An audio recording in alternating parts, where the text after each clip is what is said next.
sudah di tugasnya juga sudah ada ya? Sudah mulai dikerjakan tugasnya? Sudah, Bu. Oke, ya, oke, terima kasih. Nanti kalau belum selesai, nanti bisa dilanjutkan ya untuk tugasnya ya.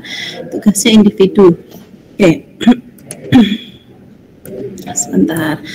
Sebelumnya ada yang mau ditanyakan dulu untuk materi kita ya, yang aplikasi SPSS pada kasus. Yang mau ditanyakan?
Ya, ada pertanyaan nggak untuk aplikasi kasusnya? Ada pertanyaan nggak?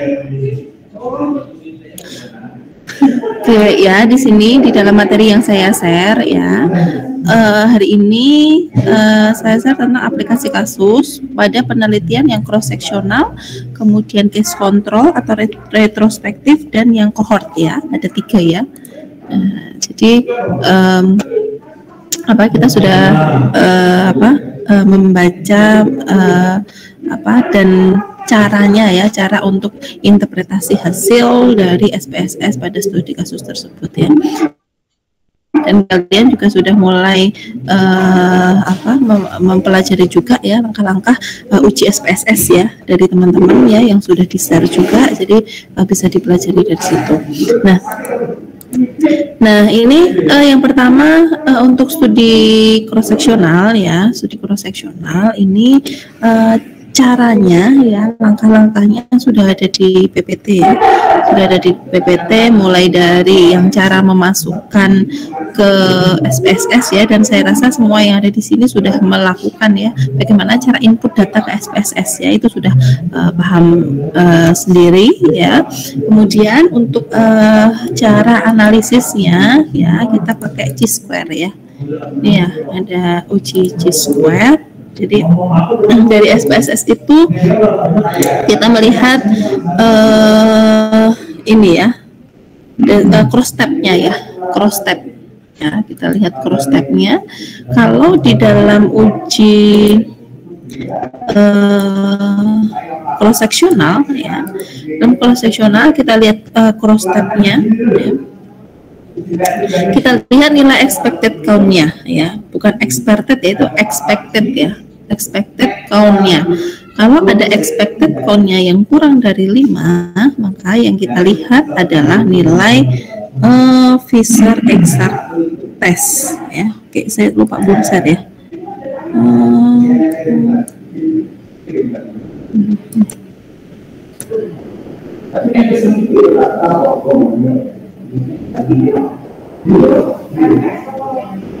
Kelihatan nggak? Kelihatan, Bu.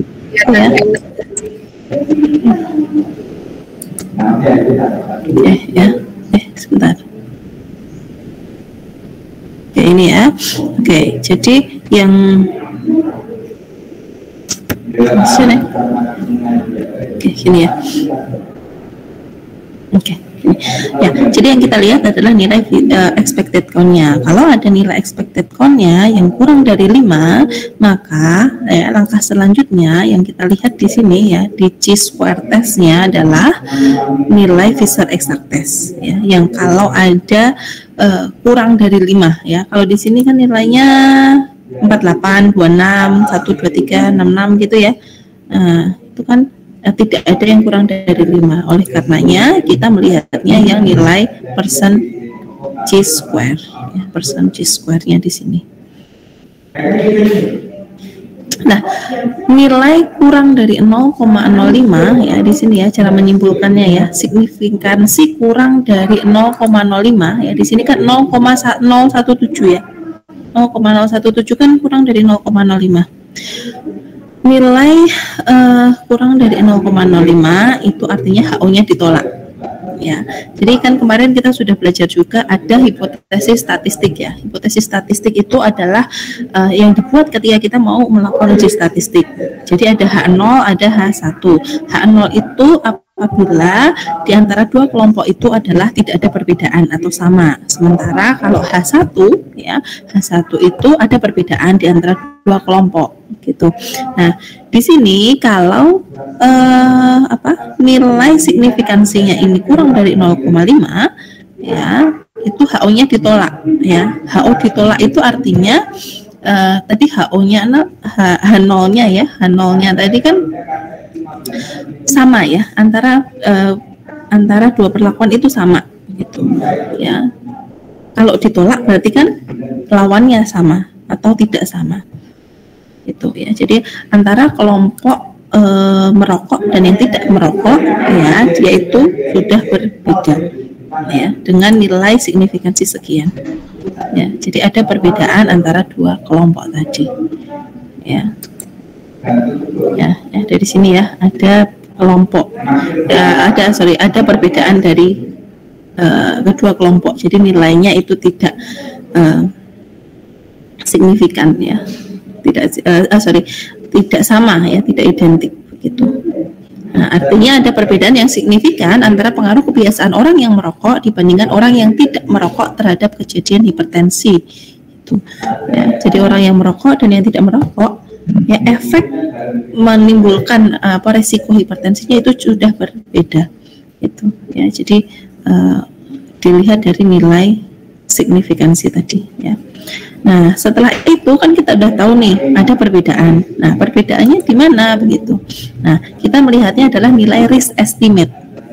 Nilai risk estimate. Risk estimate itu ya di sini ya. Nah, kita bisa menyimpulkan ya, kalau penelitian cross sectional ya, yang kita lihat adalah nilai rasio prevalence ya. Ini ya. Nilai rasio prevalensi. Kalau itu cross sectional ya. Nah, rasio prevalensi ini dilihat dari nilai OR per RR. Ya, jadi sini nilai odds ratio ya, OR dibagi nilai RR, relative risk ya, yang ini, yang for cohort ya. Ini relative risknya ya. Jadi nilai rasio prevalence ini 2,065 dibagi 1,256 ya. Artinya apa ya? Nilainya adalah 1,64 ya. Nilai rasio prevalensinya adalah 1,64. Artinya orang yang merokok gitu ya, orang yang merokok itu memiliki tingkat resiko menderita hipertensi itu sebanyak 1,64 kali.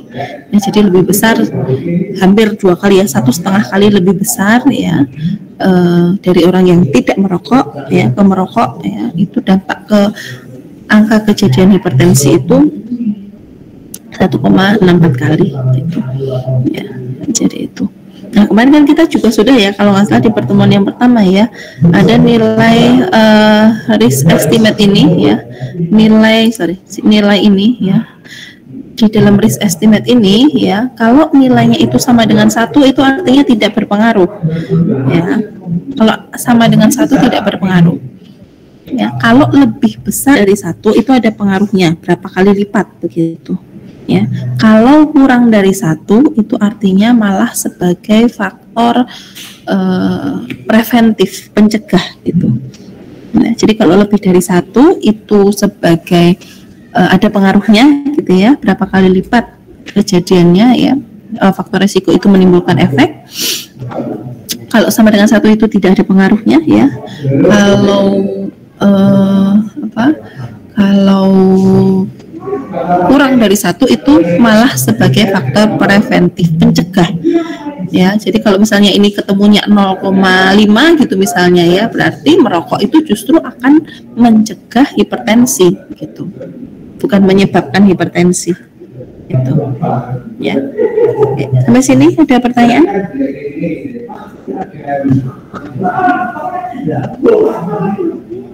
Ada pertanyaan belum? Belum ada. Belum ada ya, paham ya ini ya, sama ya. Oke, itu kalau yang cross sectional. Kemudian yang retrospektif atau case control ya. Di sini juga ada kasus ya, ada kasus itu tentang pemotongan tali pusar ya. Jadi pemotongan tali pusar yang steril dan yang tidak steril, bagaimana efeknya terhadap kematian bayi baru lahir. Nah, di sini ada data ya. Data kemudian kita masukkan dengan cara yang sama seperti cara yang pertama tadi ya, sudah ada langkah-langkahnya ya. Lalu kita lihat nilai cross stepnya ini, nilai cross stepnya, cross stepulation ya. Nah, kalau nilai expected count-nya tadi kita lihat kalau ada yang kurang dari 5, kita pakainya persen chi-square tadi ya. Karena ini tidak ada ya, di sini ada 168, 300, 112, 227 ya, ini kan tidak ada yang kurang dari 5 ya, makanya kita menggunakan nilai yang apa, nilainya yang mana, yang chi-square ya, yang persen chi-square ini ya, signifikansinya 0,0000 ya, itu artinya kurang dari 0,05 ya. Kalau kurang dari 0,05 HO-nya diterima apa ditolak?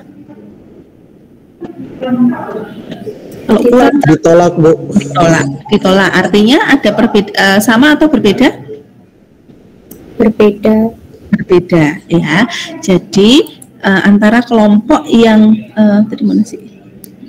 Antara kelompok yang di sini ya, yang pemotongan tali pusarnya steril dengan yang tidak steril itu ada perbedaan ya.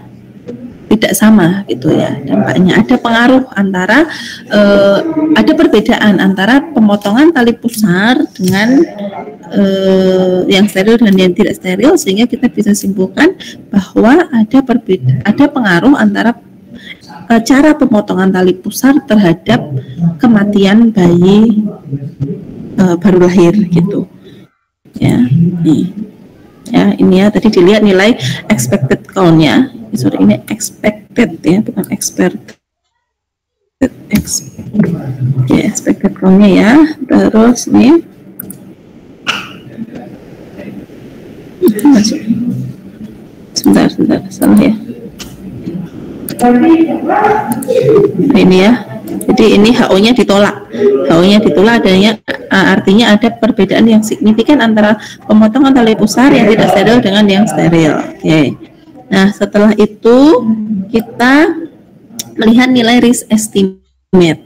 Kalau untuk penelitian case retrospektif tadi ya, untuk penelitian retrospektif kita langsung melihat nilai odds ratio-nya, OR-nya. Nih. Nah, ini value-nya adalah 4,688 ya. Artinya apa? Artinya bayi dengan pemotongan tali pusar yang tidak steril itu berisiko 4,6 kali lebih besar terjadi kematian gitu ya. Yang tidak steril resikonya 4,6 kali ya, 4,5 sampai 5 kali ya, lebih besar ya dibandingkan dengan bayi dengan dipotong secara steril gitu ya. Gitu ya. Ini karena dilihat nilai odds ratio-nya ya, 4,688 kali. Gitu ya. Oke. Ada pertanyaan yang kedua? Sama ya dengan cara yang tadi ya, tapi kita hanya melihatnya odds ratio. Kalau yang cross sectional tadi kita melihatnya nilai rasio prevalence dengan membandingkan antara odds ratio per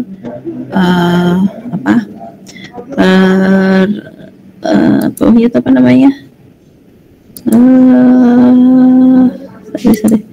dibagi RR, relative risk ya, bagi relative risk gitu. Ini dibagi ini.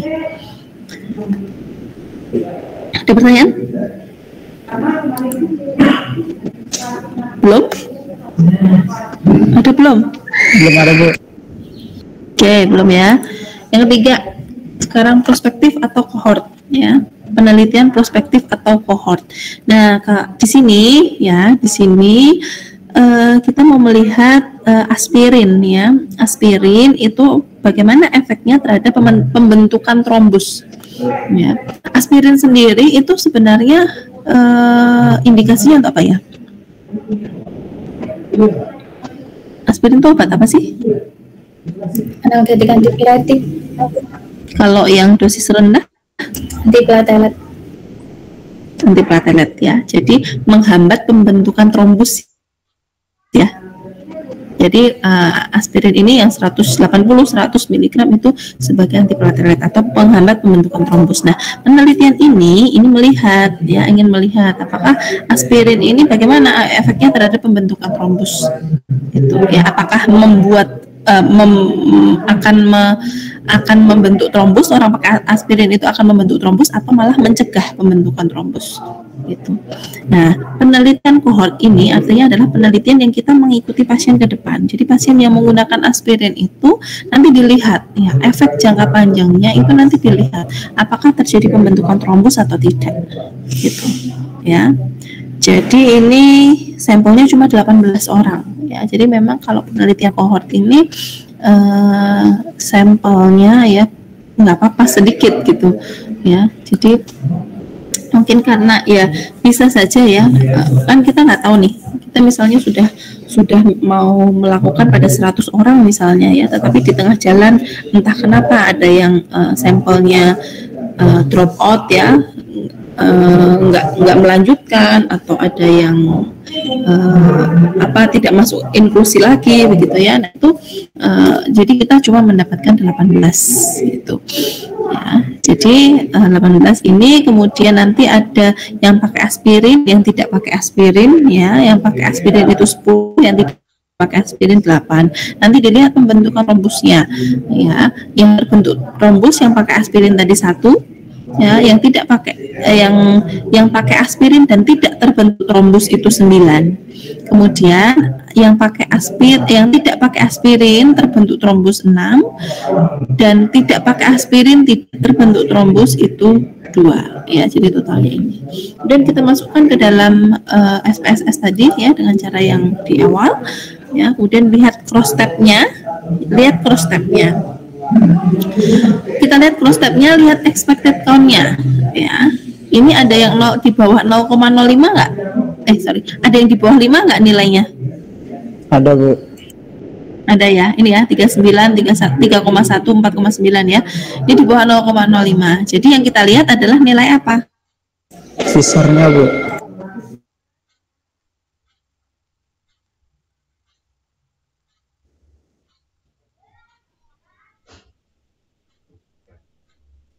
Persentase ya.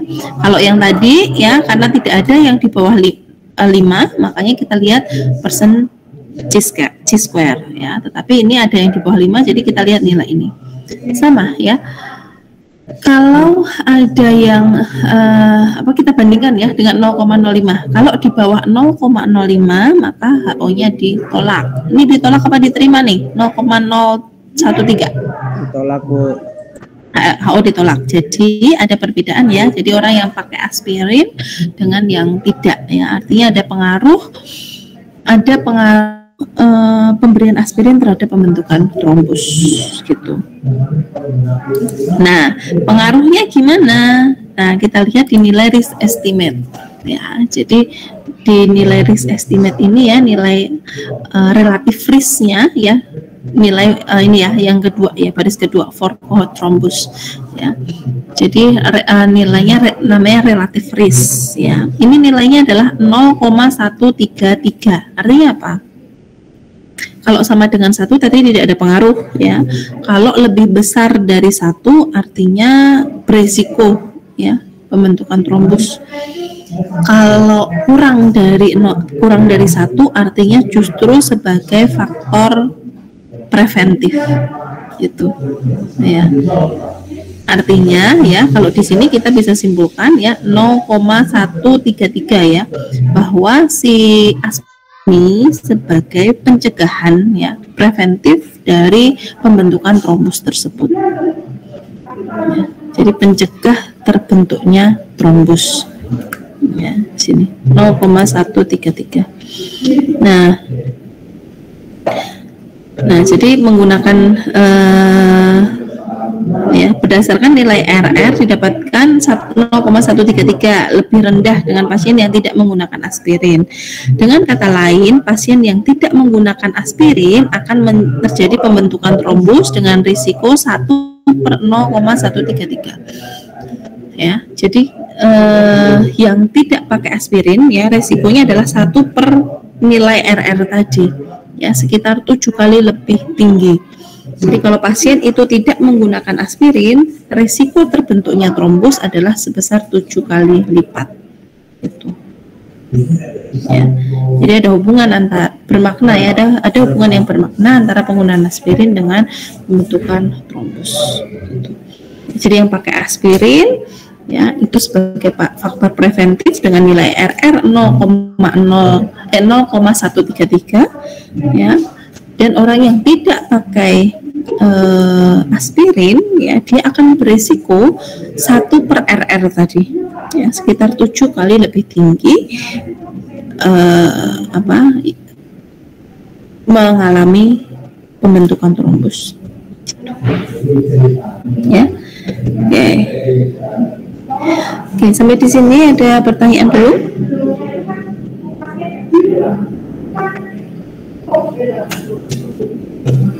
Ya, jadi nanti harus bisa membacanya ya, harus bisa membacanya ini. Ya, pertama dilihat dulu nilai expected value-nya dulu ya berapa ya, terus kita bisa melihat nilai chi-square-nya, baru yang selanjutnya melihat nilai risk estimate-nya. Ya. Oke, ada pertanyaan sampai di sini?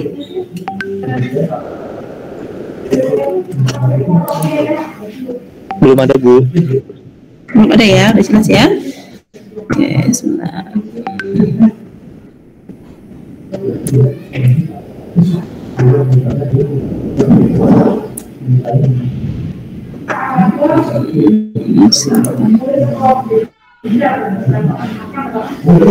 Ini NetPen teori 1.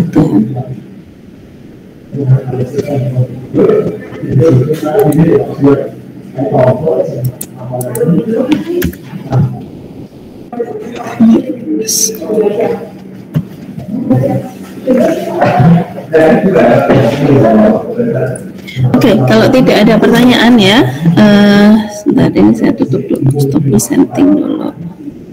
Oke, sudah dilihat videonya untuk cara-cara uji statistiknya?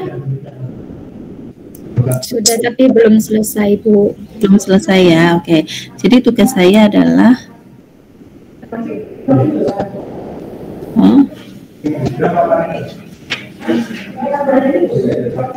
sebentar, mana ya? Bukan, sebentar. Bukan, yang ada ya.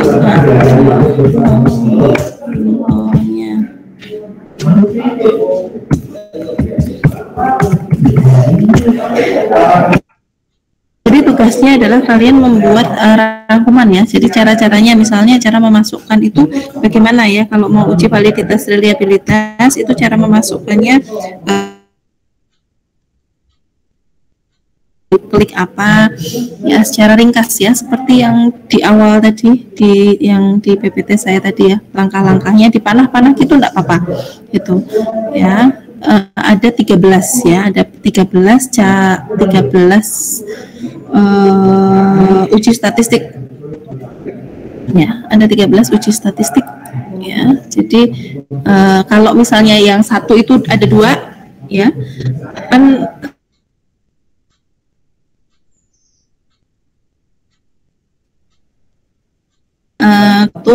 misalnya ya, bikin satu aja. Ya, yang penting ada 13 cara bagaimana melakukan uji statistiknya. Ya. Kemudian boleh ditulis tangan, boleh diketik. Ya, tapi kalau diketik itu harus benar-benar diketik sendiri. Ya. Jadi harus diketik sendiri ya, tidak boleh copy paste. Nanti kalau ketahuan nanti semuanya saya nol gitu ya. Terus jadi harapan saya ini kalian bisa gitu ya, kalau cuma sekedar mengumpulkan tugas ya dari mana aja bisa gitu ya, nggak usah ngerjain, tinggal kumpulin tugas gitu ya. Tetapi targetnya adalah kalian itu bisa melakukan uji statistik tersebut ya, tuh ya. Jadi sebenarnya tugas ini nggak dikumpulin nggak apa-apa gitu ya, kalau saya, yang penting kalian bisa gitu ya. Tetapi kan ya harus dipacu ya, harus dikumpulkan, makanya harus dikumpulkan, dan pengumpulannya hari ini ya, maksimal hari ini ya, nanti malam boleh jam 23.59 ya dikerjakan tugasnya, tugas individu. Kalau mau diskusi juga boleh, kalau nggak jelas tanya temennya yang mengerjakan gitu ya. Misalnya kalian nggak pahamnya yang uji regresi misalnya, silahkan tanya ke temannya yang melakukan uji regresi gitu ya.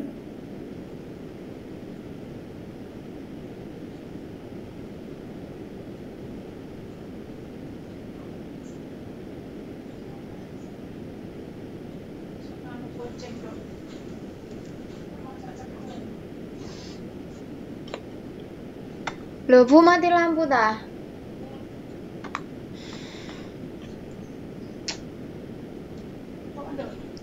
Aku Google Meet ini.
Belum Bu, baru sampai bab 2. Baru bab 3 ya. Oke, enggak apa-apa. Ya, nanti itu nanti silahkan di deadline-nya saya Iya, Bu, wonge. juga kurang tahu, nanti bisa ditanyakan ke Bu Siska ya untuk deadline pengumpulan PKM-nya. Jadi ini jadi langkah awal ya, latihan membuat proposal penelitian ya. Latihan membuat proposal penelitian. Latihan bikin proposal penelitian supaya nanti pada saat nanti sudah waktunya kalian harus menyusun skripsi proposal, itu sudah paham dulu gitu ya, bagaimana langkah-langkah teknik-teknik untuk menyusun sebuah proposal penelitian gitu ya. Dan sudah dijelaskan juga ya di pertemuan sebelumnya ya oleh Bu Siska, Bu Wiwin juga gitu ya, tentang bagaimana sih menulis penelitian ya. Dan mau desain penelitian desainnya mau yang bagaimana gitu kan, sudah kita bahas juga gitu ya. Oke ya, kemudian untuk selanjutnya ya, ini semester 5 ya, nanti semester 6 kalian sudah bisa sih ya, kalau SKS-nya cukup ya, nanti kalian sudah bisa menyusun proposal juga ya. Makanya dari sekarang ya, jadi sekarang dibiasakan membaca jurnal ya. Ini pesan ini aja ya, tambahan aja ya, closing dari saya ya. Jadi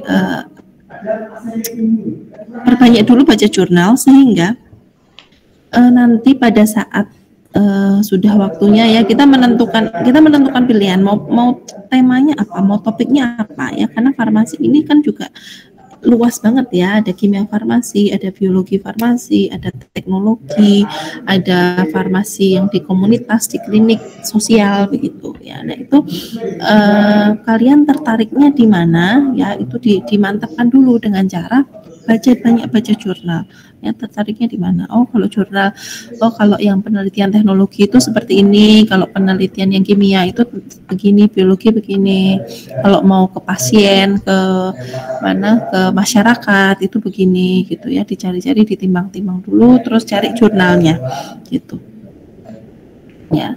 Itu ya, jadi banyak baca dulu sekarang gitu ya, banyak baca dulu penelitian itu seperti apa. Lah nanti pada waktunya kalian akan menulis proposal ya, sudah, oh saya harus nulisnya begini gitu ya. Kemudian ya, kemarin kan sudah dijelaskan ya mengenai bagaimana sih cara menyusun sebuah tulisan ya, sebuah proposal penelitian gitu misalnya ya, mulai membuat latar belakang, mulai membuat tinjauan pustaka dan seterusnya gitu ya. Tetapi sebelum itu kalian juga harus menentukan besok itu saya tuh pengen dapat info apa sih gitu ya, output luar dari penelitian ini tuh apa gitu, itu harus ditentukan juga di awal gitu ya. Dan belum banyak ya mahasiswa S1 yang inputnya, maksudnya yang outputnya itu ya selain skripsi itu bisa ke jurnal ya. Jadi pesan saya, kalian mulai sekarang harus bisa menentukan besok saya mau nulis skripsi yang bisa saya buat jurnal penelitian gitu, jadi bisa dipublish gitu ya, bisa dipublish sehingga dari sekarang saya punya target mau nulis di jurnal itu gitu misalnya ya. Jadi bikin target dulu gitu ya, mau nulis jurnal itu sehingga nanti ya sambil nulis skripsi ya, skripsimu itu bisa kamu bisa kalian jurnalkan gitu.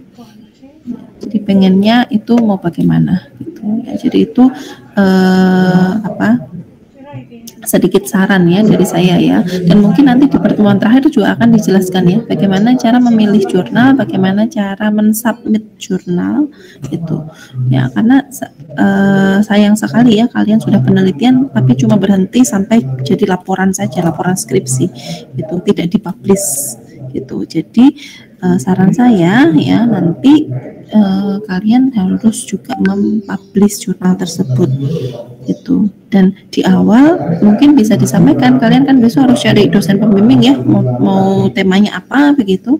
Jadi dosen pembimbing yang mendukung ya, yang mendukung maksudnya di awal itu Bu, ini saya, Bu atau Pak gitu ya, ini saya mau menulis skripsi, nanti output saya adalah nanti bisa nulis di jurnal ini gitu misalnya. Nah itu kalian tentukan juga gitu ya, sampaikan juga di calon dosen pembimbing kalian gitu ya, supaya nanti juga dibantu ya. Jadi dibantu ketika kalian nulis skripsi juga nulis jurnal gitu ya. Nanti dampaknya apa? Nanti kalian nggak usah ikut seminar, nggak usah bikin seminar sendiri gitu ya. Kalau kalian sudah publish jurnal ya, jadi ujiannya cuma 2. Kalau kalian bisa publish jurnal ya sebelum pada saat skripsi kalian itu ya, kalian ujiannya cuma 2, ujian proposal dan ujian skripsi, nggak ada ujian seminar gitu. Ya jadi itu jadi target aja dulu gitu ya. Jadi kalau nulis skripsi nanti sekalian nulis jurnal ya, sehingga nggak perlu ada ujian ketiga ya. Jadi itu mungkin bisa pikirkan ya, bisa direnungkan ya. Jadi sekarang harus banyak baca-baca jurnal ilmiah ya, boleh bahasa Indonesia, boleh bahasa Inggris gitu ya. Dan kalau membaca itu tidak cuma dibaca ya, tetapi ini tuh metodenya gimana sih gitu ya. Kalau baca jurnal, judulnya ini, tujuan penelitiannya mau nyari apa sih gitu misalnya ya. Tadi misalnya pengaruh merokok terhadap hipertensi gitu misalnya, tujuannya bagaimana sih, tujuannya begini ya, mau lihat berapa besar sih pengaruh merokok itu terhadap hipertensi. Jadi kita paham dulu, oh tujuannya ini. Ya, kemudian dari tujuan itu nanti metodenya gimana? Dia ngambil datanya gimana? Itu desain penelitiannya apa? Itu ya, itu kita pahami gitu dulu apa-apa gitu. Ya, sehingga nanti kita bisa melihat dari penelitian itu mau bikin judul yang mirip itu nggak apa-apa gitu ya, mau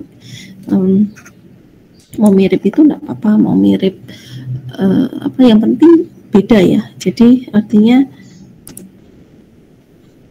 tidak plagiat gitu ya, belum pernah melakukan penelitian yang sudah pernah dikerjakan ya, melakukan penelitian yang belum pernah dikerjakan gitu ya.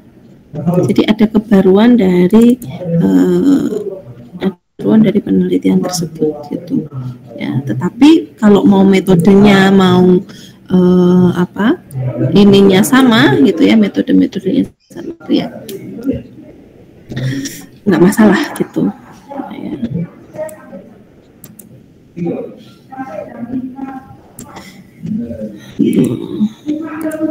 Bu, mau tanya Bu. Boleh, silahkan. Bu, kalau misalnya kayak melanjutkan penelitian dari orang gitu Bu, itu kalau misalnya kita mengambil metodologi dari orang itu tersebut, apa juga itu nggak apa masalah gitu Bu, atau nggak apa-apa, yang penting gini, mau penelitian loh, malah kita justru harus nyari yang sudah valid kan. Metode itu kita harus mencari yang sudah valid gitu, yang sudah divalidasi melalui sebelumnya itu Mas Michael. Jadi nggak apa-apa yang misalnya ya penelitian sosial, sebenarnya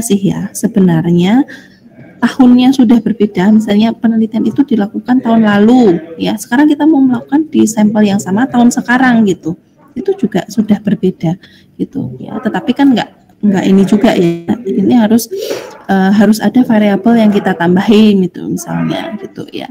Jadi kalau melanjutkan penelitian orang itu nggak masalah gitu ya, selama kita menyebutkan oh kita juga mengacu metode ini dari penulis siapa begitu Mas Michael. Baik Bu, terima kasih Bu. Jadi bisa aja malah nggak apa-apa mengambil metode, cara samplingnya itu dari metode sebelumnya gitu, nggak masalah.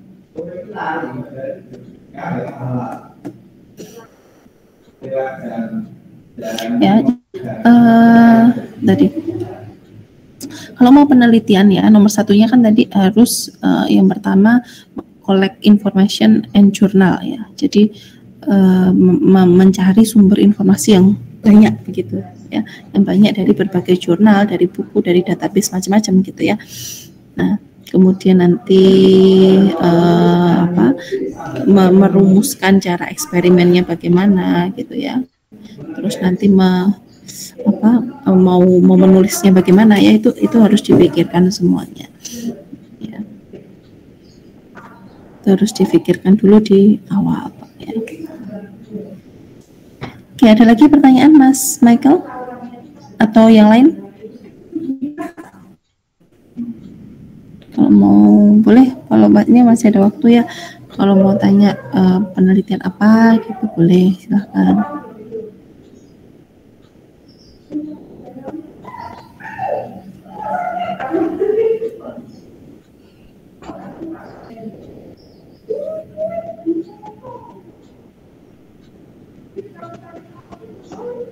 Izin lagi bertanya Bu.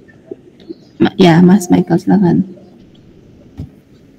Tadi kan Ibu menyinggung untuk masyarakat kayak di depan nanti ada butuh pembimbing.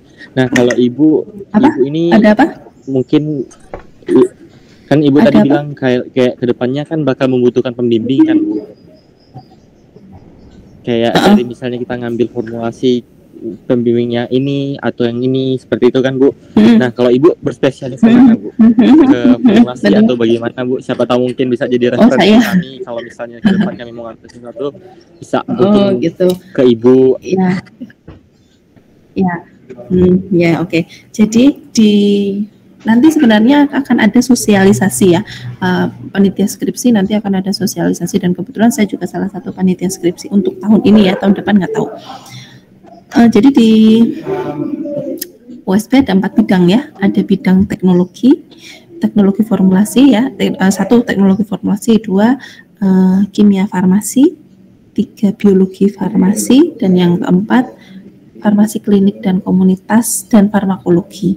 Itu ya, nanti dosen-dosennya ya yang ngajar kalian misalnya yang mengampu teknologi ya berarti bidangnya adalah di peer group tersebut ya, bidang teknologi yang mengampu biologi farmasi ya beliau-beliau yang di peer group tersebut ya, jadi bisa jadi pembimbing. Terus yang di kimia ya kimia gitu, yang FKK farmakologi ya bidangnya FKK, dan kebetulan kalau saya ini di bidang FKK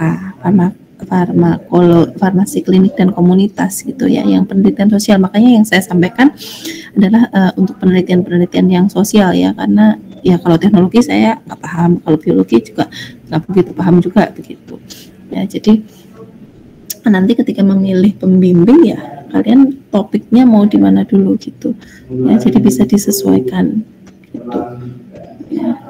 Jadi kalau saya sendiri penelitiannya itu yang di farmasi sosial, yang di rumah sakit, yang di komunitas begitu ya.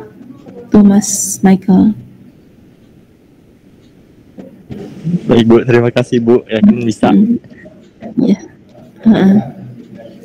Yang lain yang banyak kalau mau teknologi ya banyak, Pak Ilham, Pak Zakwan, Bu Artina, itu banyak. Semuanya ada gitu ya. Jadi nanti tergantung minat kalian juga ya, mau kemana ya.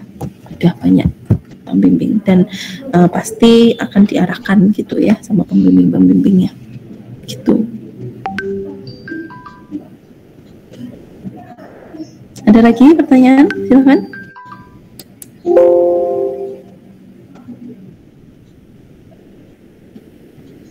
Ya, oke, sudah. Kalau sudah tidak ada ya, ini pertemuan saya yang terakhir untuk mata kuliah metodologi penelitian dan statistik ya. Jadi saya kebagian 4 kali pertemuan dan materi saya masuk ke dalam ujian UTS ya, yang nanti akan dijadwalkan. Untuk ujian saya itu nanti akan ada soal pilihan ganda dan akan ada soal esai ya. Jadi dari materi yang pertama ya, saya 4 kali ya, pokoknya 4 pertemuan itu ya, nanti silahkan dipelajari lagi ya, bisa dilihat lagi videonya, penjelasannya. Kalau misalnya masih ada yang kurang paham,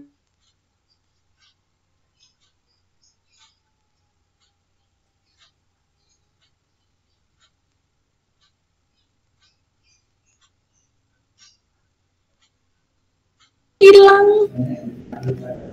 Halo, dengar nggak? Hilang nggak suaranya? Halo? Tadi sempat hilang. Maaf ya. Oh iya, makasih. Nah, jadi bisa nanti tanya langsung ke saya ya, di @link boleh, di YouTube boleh, kalau nggak di WA juga nggak apa-apa gitu. Ya. Kemudian ya itu ya, saya rasa pasti saya banyak kekurangan ya dalam menyampaikan materi, jadi saya mohon maaf kalau selama saya menyampaikan ada kekurangan dan ada kesalahan. Terima kasih juga atas perhatiannya ya, semoga yang saya sampaikan ini, yang sedikit ini bisa memberi manfaat ya. Jadi nanti kalian bisa belajar dari tempat lain ya, tidak hanya dari saya ya. Ini karena ini yang saya sampaikan cuma baru sedikit banget ya, nanti kalian bisa banyak cari-cari ya, karena media pembelajaran itu sekarang udah mau cari di mana ada gitu ya, tinggal ketik langsung bisa nemu gitu ya. Dan pesan saya nanti kalau kalian skripsi melakukan penelitian, tolong dikerjakan secara sungguh-sungguh gitu ya, dan harus ada outputnya gitu ya. Oke, itu saja. Terima kasih ya. Selamat pagi. Selamat melanjutkan aktivitas atau kuliah yang lain ya. Selamat pagi. Wassalamualaikum warahmatullahi wabarakatuh. Waalaikumsalam pagi.